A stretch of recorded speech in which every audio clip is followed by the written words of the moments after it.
I love you. I love you. Okay. Today, me and Abby is going to Siling. Okay? And you listen to Mani and Itam. If you don't listen, what I will do to you? Pinch more.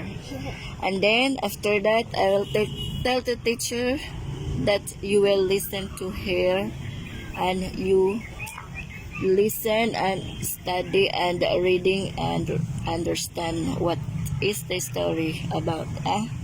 Okay, my baby? Promise? Promise that you behave?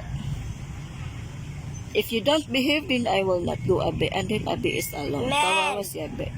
Okay. Maybe the car is getting damaged and alone, Abe. Diba? You thinking that, diba? So me, I'm going to Abe. So I go with Abe to selling. And you behave. You listen to Mani and Itan. Promise? Say promise. I have a video that you promise. You put your mind what you said in the video. Okay, my baby? I swear? Say, I swear, mommy. I swear, Mommy. I promise. I promise. Really? Yes. I love you. Okay. Please, you listen. And you together eat with Itam. Okay, my baby? And you listen to teacher. You're drawing. That your story is if only not the teacher is not talking. Okay? But if she is talking in the front, you must listen and understand. Please? Yes. You want me to go to Abe or not? No, to say like that. But you behave.